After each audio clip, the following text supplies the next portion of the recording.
In today's video, I will teach you how to increase your credit score for free. You do not need a perfect credit score, but you do need to understand how this works and how to improve your credit score the right way. 8 years ago, I realized just how important it was to have good credit. So I made it my mission to learn everything about credit scores and how the average person can get to that 800 score in the quickest and easiest way possible. So make sure you watch until the end, because by the end of this video, you'll have a complete game plan on what you need to do starting right now. First, I want you to take a look at where you stand. If your credit score is in the 300 to 579 range, then unfortunately, you have bad credit. If you're here, don't worry, because we can fix this. If you're in the 580 to 669 range, your credit score is fair, but I can show you how to improve this. From 670 to 799, your credit score is good, and in a lot of cases, you can receive many of the same benefits as someone with excellent credit. From 800 to 850, you are considered excellent, and I will show you what you have to do in order to maintain this status. So here's what you must know regarding your credit score. There are 3 main categories. You're either subprime, prime, or super prime. If you're super prime, then you're going to receive the special treatment. You're going to get all the perks. We're talking about lower interest rates, less rejection, better approvals, better credit cards, better loans, and life is just easier. If you're subprime, it's the opposite. You get looked down upon. You basically get treated like someone that lenders do not want to take a risk on. It's like, get away from me. I don't want to do business with you. So I want to show you how much easier life can be if you're super prime. You're usually super prime if your credit score is around 720 or higher, and you'll be treated much better. As super prime, you are less likely to get rejected when you're applying for a credit card, a car loan, a mortgage, or even business funding. Another common example is when you're trying to rent an apartment. If you're super prime, the leasing office is going to be much nicer to you. They're going to give you a warm reception. If you're subprime, they may treat you like a risk, and they're going to make you take extra steps. We're talking about needing a cosigner, paying a higher security deposit, or getting denied completely. And I'll tell you this because I'm just trying to keep it real. Even in your personal life, a low credit score can lead to more rejection. It's the truth. A low credit score is not something that you want to advertise to anyone. Society is judgmental. It's just the world that we live in. A low credit score is a universal turn-off. Now, when you are super prime, you are deemed to be a responsible and trustworthy human being. Your reputation precedes you. And not only will you face less rejection, but you will receive better interest rates on your mortgage, auto loan, credit cards, personal loans, and any other type of financing. A lower interest rate can save you a lot of money on your monthly payments. So this is why your credit score is so important. And that's why I want to see you have the best credit score possible. I just want to see you become the best version of you. Now let me tell you what you need to do to improve and maintain your credit score. So I want you to understand the fundamentals. I want you to understand how this works. Your credit score tells third parties how likely you are to pay what you owe. Your credit score is based on your credit report. Your credit report includes your activity and history based on information from financial institutions, credit card companies, lenders, collection companies, and other reporting agencies. So your financial activity is compiled into a report, and a formula is used to create your credit score. And this formula is based on 5 factors. Your payment history makes up 35% of your credit score. Amounts owed or credit utilization makes up 30%. Length of credit history makes up 15%. Credit mix makes up 10%, and new credit makes up 10%. Most of these are pretty self-explanatory. Payment history deals with how well you pay off your credit. The amount of debt deals with how much you owe. The length of credit history is just how much time you spent building credit. New credit considers how many new lines of credit you've built, and at what point in time you built them. And credit mix deals with the variety of credit you have, for example, auto loans, credit cards, home mortgages, and more. So the very first thing that is the quickest and easiest way to increase your credit score by a ton is by getting added as an authorized user on someone else's credit card. Now, not everyone can do this, but if you know someone with good credit, they can actually boost your score by adding you to their credit card. The reason why this might not work for everyone is because, 1, whoever is added to the credit card can actually negatively impact the primary cardholder's credit score if they don't use the card properly. And 2, If the primary cardholder has bad credit or the same credit as you, your credit score probably won't increase. Because by being an authorized user, you are basically associating yourself with them and their whole credit history. So if you know someone with a good score who trusts you and is willing to sign you onto their card, this can actually have a really big impact on your score. I've seen people go from around 650 to 680 or more just from being added by someone who has a score over 800. It's really easy. You just have to get them to contact the credit card company and ask them to add an authorized user to that particular card. Most cards are going to allow this. Now, if you don't have any credit history and you don't have anyone that can actually add you as an authorized user, there are many other things you can do. The second thing is start building credit history. If you don't have any credit at all, I recommend getting started by applying for your first credit card. If you can't get approved for a credit card right now, don't worry, because you can actually still sign up for something called a secured credit card. A secured card is very good for beginners with absolutely no credit history. You usually need to put down a security deposit in order to get a line of credit. Meaning, if you put down $100, you may be given a credit limit of $100. This is where you start building your credit. And as time goes on and you get more credit cards and more positive history, your score can increase. The third thing you can do is pay off your credit cards in full and on time. Paying off your credit cards is crucial to raising your credit score. And it's much easier nowadays with AutoPay, which is a service that most credit card companies provide, so you can automatically pay off your balances. If your credit card company does not have AutoPay, then run, because that is not normal. If you haven't already, you should set up AutoPay for as many of your credit cards as possible, because any missed or late payments can have serious negative effects on your credit score. Not to mention the penalty fees, the interest, and the risk of losing out on other offers like the intro 0% APR periods that most companies give out. You need to find out when your billing cycle ends every month, and you need to make sure that your payments are being made on time, because payment history makes up 35% of your entire credit score. So yeah, payment history is probably the most important thing that you guys can focus on. It's pretty simple, but it's also pretty simple to slip up on 1 or 2 payments. And if that does happen, your credit score is going to take a pretty big hit. So we want to do everything we can to prevent that from happening. Set up AutoPay, and you'll thank me later. Now moving on, the amount of debt that you owe is the second most influential factor. This makes up 30% of your credit score. This is also known as credit utilization. Credit utilization is how much of your available credit you are using. The lower your utilization, the better. If you are using a high percentage of your available credit, this may indicate that you are overextended, and lenders will perceive you as a person that is at a higher risk of defaulting. So a higher utilization will hurt your credit score. Just think about it from the lender's perspective. Let's just say that you have 2 friends, and they both want to borrow money from you, and you know their finances, you know their credit utilization. Friend number 1 is asking you for money, and you know that this friend has a credit card with a $20,000 limit, but he's in credit card debt of $19,000 on that card. Friend number 2 is asking you for money as well, and you know that friend number 2 has a credit card limit of $20,000, but he's only using $1,000. So the question is, which friend should you lend money to? Just think about it. Take a second.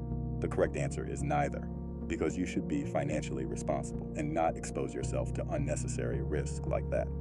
And also, you should not jeopardize a friendship. But if you had to choose between the 2 friends just by looking at the numbers, which friend would you prefer to lend to? It's probably going to be friend number 2. That's because his credit utilization is lower. Friend number 1 is carrying a big debt load, and maybe he has more debt than he can handle. If he could handle that debt, then why isn't he paying it down? Why is he utilizing 95% of his total available credit? It seems very risky, so that's how lenders see it. A higher credit utilization lowers your credit score. A lower credit utilization increases your credit score. Here's a general guideline of credit utilization. You are considered excellent if you're using 0% to 10% of your total available credit. Good is 11% to 30% utilization. Average is 31% to 60%. Below average is 61% to 100%. And here are my tips regarding utilization. Tip number 1, pay down your credit card more frequently. So let's say you pay down your credit card in full each month, and you think that on your credit report, it's going to show that you have a 0 balance. But that's not how it works.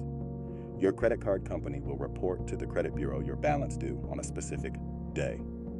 So for example, let's say you make a bigger one-time purchase and you charge it to your credit card. You have the money to pay it, but your credit card bill is not due for another 20 days.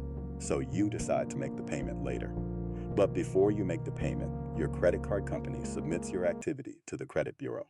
Now it shows that you have a big balance outstanding, and that can hurt your credit score because your utilization percentage is higher.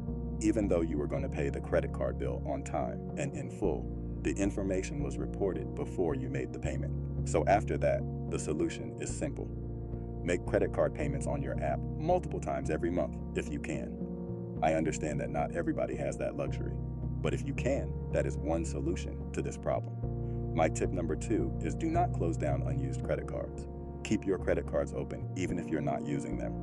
That's because you will have more credit available and your credit utilization will be lower, and this can boost your credit score.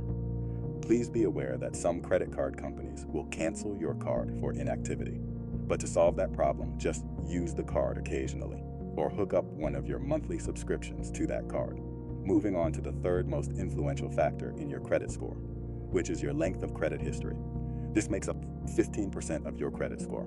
This refers to how long you've had credit and the average age of your accounts.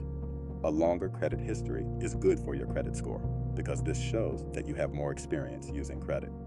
Here are the primary factors for determining the length of your credit history: the age of your oldest account, the age of your newest account, the average age of all your accounts. And here's a general guideline of length of credit history. Your history is considered excellent if you have established 25 years of history or more. 8 to 24 years is considered good. 3 to 7 years is average. 0 to 2 years is below average. So of course, if you're younger, you're going to be automatically dinged in this section for not having a longer history. But as time goes on, this section of your credit score will improve as you build your history. That's why it's so important to start building your credit history as soon as possible. The next factor that will impact your credit score is your credit mix. Your credit score will take into consideration what types of credit accounts you have. This can include credit cards, mortgage loans, auto loans, installment loans, retail accounts, and more.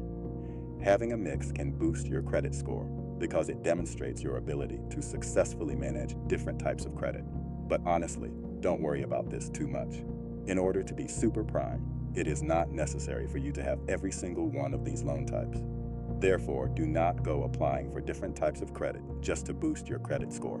Because remember, this only makes up 10% of your credit score, and the cost benefit is just not worth it.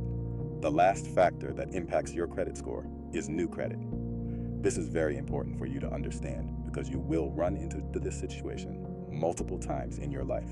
When you apply for a loan, they will perform a hard inquiry, and this can hurt your credit score. An inquiry is when your credit report or your credit score is requested, and the credit bureaus keep track of these inquiries. If you have a lot of inquiries, then it's a bad look because it looks like you are struggling financially and frequently trying to borrow money from multiple sources. So I want you to understand this. There is a hard inquiry and there is a soft inquiry. A hard inquiry can damage your credit score and it can stay on your credit report for 2 years. A soft inquiry does not damage your credit score. Here's the difference. A soft inquiry is when you check your own credit report, when a lender checks your credit for pre-approval, or when your credit is reviewed for screening purposes. We're talking about an employer, a landlord, or an insurance company. In a soft inquiry, your credit is checked for informational purposes, and it's not going to affect your credit score. A hard inquiry is when your credit is checked for a lending decision. This is going to affect your credit score. Hard inquiry examples include loan applications for mortgages, auto loans, credit cards, and other financing. You must authorize a hard inquiry. It cannot be done without your permission. And if you're not certain whether they're going to run a hard inquiry or a soft inquiry on you, just ask them to confirm, because it's important for your credit score. If you have multiple hard inquiries in a short period of time for rate shopping, those multiple hard inquiries may count as a single inquiry. The time frame allowance is usually around 2 weeks. So here's my tip. If you're going to shop around for the best interest rates with hard inquiries, do it strategically in a short period of time. That way, those hard inquiries have a better chance of being treated as one. If you spread out the inquiries over a longer period of time, then you may have multiple hard inquiries on your credit report, and it can lower your credit score. Another tip is be careful how many hard inquiries you take in a 2-year time span, because again, a hard inquiry can stay on your credit report for 2 years. After that, it disappears from your report. Here's a general guideline of hard inquiries. If you have 0 hard inquiries in the past 2 years, that is considered excellent. 1 to 2 is considered good. 3 to 5 is average. 6 or more is below average. Now I want to give you this tip. When there's a moment in your life when you don't need a perfect credit score, that's going to be the best time to get an additional credit card. Let me explain this. Let's say you recently bought a home, moved into a new apartment, or just got an auto loan. When you do these activities, you will need to show your credit score. And having a high credit score is going to be very important to you at that time. But let's say you already did those things, and in the near future, nobody is going to be checking your credit score for at least a year or 2. That can be the perfect time to get an additional credit card. That's because when you apply for a new credit card, they're going to run a hard inquiry on you, and that can lower your credit score. And if you get a new credit card, then the age of your newest account is going to be recent, and that can hurt your credit score as well. But honestly, in that situation, who cares? Because nobody is going to be looking at your credit score anytime soon. And then, in the future, those factors can swing in your favor. The hard inquiry is going to fall off your record. Your newest account is not going to be so new anymore. Your available credit will go up, your utilization will go down. And those are all good for your credit score. So if you're going to apply for a credit card and your credit score is going to take damage in the short term, the best time to do that is when nobody's going to be looking at your credit score. I'll give you a disclaimer though. If you have a serious spending problem, or if you have trouble managing debt, then don't take this advice. Because I don't want you to end up with more credit card debt and dig a deeper hole for yourself. This is just my advice to you if you are responsible with this and you want to optimize your credit score. Now, the next thing you can do is check your credit reports for errors. A really great resource for checking your report is annualcreditreport.com. It's a free service, and if you see anything that is incorrect on your credit report, you should definitely dispute it. This goes for any debt, any account, any late payment, any collection, or any charge-off that does not look right. Sometimes there can be errors in your credit report, and it's more common than you think. The most common mistakes include missing accounts, accounts being reported more than once, incorrect balances, wrong dates, accounts that don't belong to you, and reports indicating that closed accounts were closed by the creditor instead of by the consumer. When accounts are being reported more than once, it looks like you have higher debt than you actually do. And that is definitely not something you want, because it can seriously jeopardize your credit score. Anytime you see an error on your credit reports, I really encourage you to contact the credit bureau as well as whoever provided the information to the bureau. Under the Fair Credit Reporting Act, if the error is real and legitimate, then they need to correct it. The good news is that if you successfully take care of any errors on your credit report, you can significantly boost your credit score. And the last thing I'm going to go over is super simple, and I sort of mentioned it already, but it is very often overlooked when it comes to raising people's scores. And that is asking the credit card companies to increase your credit limit. I've personally done this many times, and I can tell you right now that it's actually really easy. The worst thing they can say is no, and it gets even easier as you build up a history and reputation with that credit card company. For example, if you have accounts with Chase, Capital One, Discover, or any other credit card company, and you've paid them on time, the reputation that you built with that company can make it easier to ask for a credit limit increase. You can call them up and say, hey, I want a credit limit increase. Can you do that for me? This can be a cumulative strategy, meaning you can try this with all the credit cards you own. Personally, the best plan of attack is to apply this strategy to the card you spend the most money on. Remember, credit card companies look at the credit utilization ratio of each card too. So yeah, very simple thing that you guys can do if you have credit cards and want to increase your credit limit pretty easily. So in conclusion, those are 8 different ways and steps that you can take toward that coveted 800 score. Number 1, understand how your FICO score works. Number 2, get added as an authorized user if you have someone with strong credit who trusts you. Number 3, start building credit history with a credit card or secured card. Number 4, pay your credit cards on time and in full. Number 5, build multiple lines of credit carefully. Number 6, wait before applying for new credit, especially before a big loan. Number 7, keep your credit utilization under 30%, or better yet, under 10%. Number 8, check your credit reports for errors and ask for credit limit increases when it makes sense. Credit is so important. It's going to affect any time you are borrowing money or trying to leverage. So I really encourage you guys to learn these steps, drill them into your brain, and of course, you can save this video and reference it later on. I've done these steps, and they can help your own personal credit score if you use them the right way. I just wanted to share this video with you because I want you to have the best credit score possible. If you enjoyed the video, make sure to share it with a friend and also like and subscribe for more videos just like this. Again, thanks so much for your time, and I'll see you in the next video.